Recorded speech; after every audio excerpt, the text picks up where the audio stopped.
Assalamualaikum warahmatullahi wabarakatuh. Halo sahabat petani, kembali lagi di channel kami Navarel Farm yang selalu memberikan tips dan trik seputar dunia pertanian. Kali ini kita akan membahas cara budidaya tomat yang unik dan hasilnya luar biasa. Siapa yang tidak mengenal tomat? Tanaman hortikultura yang kaya manfaat ini tak hanya enak untuk masakan, tapi juga baik untuk kesehatan kita. Nah, kali ini kita akan mengintip cara budidaya tomat ala Pak Aan, seorang petani sukses dari Kecamatan Tasikmadu, Kabupaten Karanganyar. Pak Aan ini bukan hanya ahli dalam menanam tomat, tapi juga terong, bawang merah, hingga cabai. Penasaran kan bagaimana beliau merawat tanaman tomatnya hingga menghasilkan buah yang berkualitas tinggi? Ya, simak langkah-langkah cara budidaya tomat ala Pak Aan, dari persiapan lahan, pemupukan, hingga tips mengatasi hama dengan cara yang ramah lingkungan. Mari kita mulai.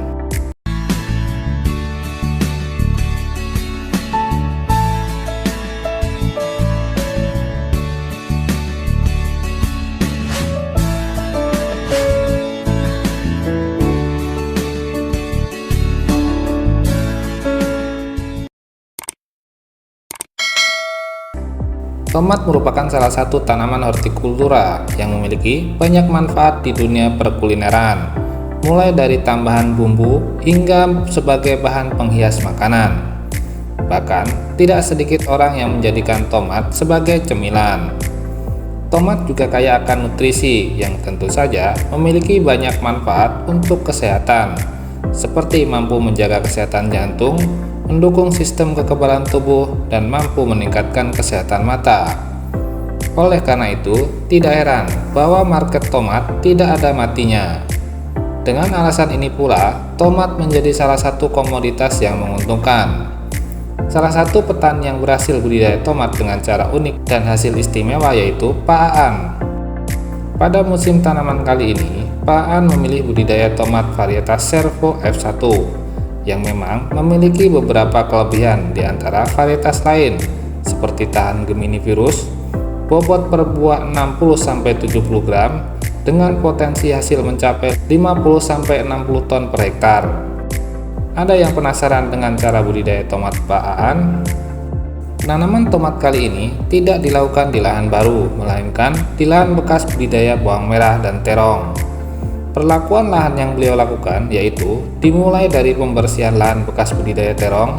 Setelah itu, mulsa dilepas kemudian dirotari. Langkah selanjutnya, bedengan dibelah tengah atau bedengan setengah jadi ditabur pupuk dasar yang terdiri dari pupuk Ponska ditambah pupuk kandang kambing yang sudah terfermentasi. Langkah akhir, bedengan ditutup tanah, kemudian ditutup mulsa dan dilakukan pendiaman lahan. Setelah lahan siap, baru dilakukan penanaman bibit tomat. Jarak tanam yang digunakan yaitu 40 x 40 cm dengan jumlah populasi mencapai 3.500 tanaman. Perawatan yang diberikan yaitu pemupukan via akar yang dilakukan hanya dengan pengocoran tanpa pupuk susulan atau tugal. Pocor dilakukan sebanyak 2 kali, yaitu pada usia 10-12 hari setelah tanam dan 30 hari setelah tanam menggunakan NPK Yaramila. Dosis yang digunakan untuk 3.500 tanaman dalam sekali kocor yaitu 20 kg pupuk. Selain via kocor, pupuk juga diberikan via semprot menggunakan asam amino merek dagang Premino dengan dosis 32 ml per tangki. Interval yang digunakan 8 hari sekali. Asam amino digunakan setiap 8 hari sekali pada fase vegetatif. Menurut beliau, penggunaan asam amino ini mampu merangsang pertumbuhan tanaman dan mempercepat pemulihan tanaman pasca terserang hama maupun penyakit. Setelah memasuki fase generatif atau pembuahan, nutrisi diganti menggunakan nutrisi kaya akan kalium dan boron dengan merek dagang Kalinet yang dikombinasikan dengan unsur kalium yaitu merek dagang Kalha. Interval penggunaan dua produk tersebut yaitu 8 hari sekali. Penggunaan nutrisi via kocor dan semprot sudah maksimal. Apakah hanya cukup dengan itu saja? Tentu saja tidak. Beliau juga rutin menggunakan insektisida merek dagang Prevaton, Spontan, dan Sumo. Insektisida ini tidak sekaligus digunakan bersamaan ya sahabat petani, melainkan di rolling.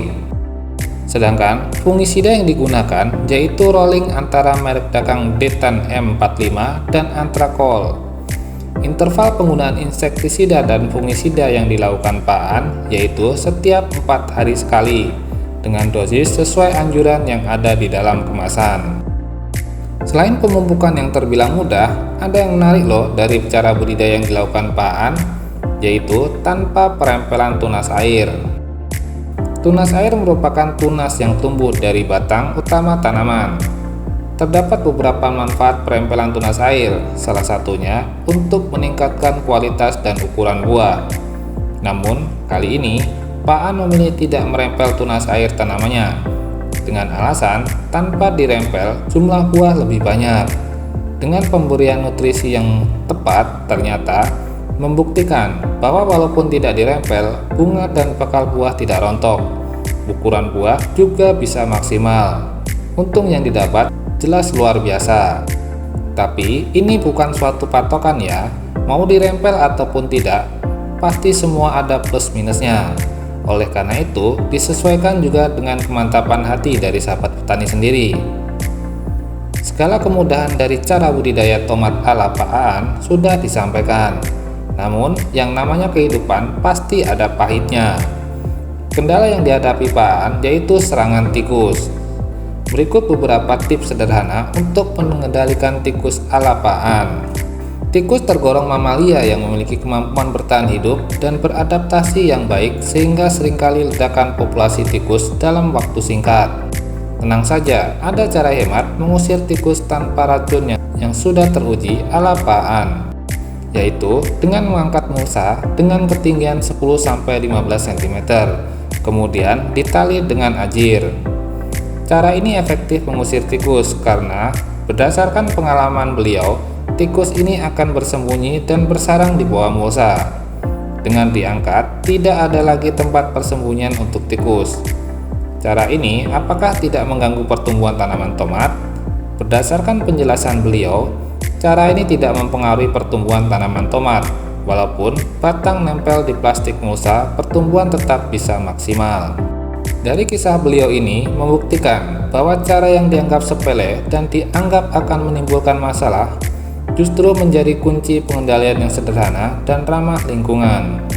Jangan lupa cermati dan pahami kondisi yang dibutuhkan tanaman. Selamat mencoba dan semoga sukses ya. Nah, itu dia sahabat petani, cara budidaya tomat ala Pak Aan yang patut dicontoh. Dari persiapan lahan hingga perawatan yang telaten, semua langkah tersebut terbukti efektif menghasilkan tomat yang berkualitas tinggi. Tak hanya itu, Pak Aan juga menunjukkan bagaimana cara mengatasi hama tikus dengan cara yang ramah lingkungan dan hemat biaya. Semoga informasi yang kami bagikan bisa bermanfaat dan menginspirasi sahabat semua untuk terus berinovasi dalam bertani. Ingat, setiap petani punya cara uniknya sendiri, jadi jangan takut untuk mencoba hal baru. Jangan lupa untuk like, komen, dan share video ini ke teman-teman petani lainnya. Kalau ada pertanyaan atau tips yang ingin kalian bagikan, tulis di kolom komentar. Terus semangat bertani dan sampai jumpa di video selanjutnya. Wassalamualaikum warahmatullahi wabarakatuh.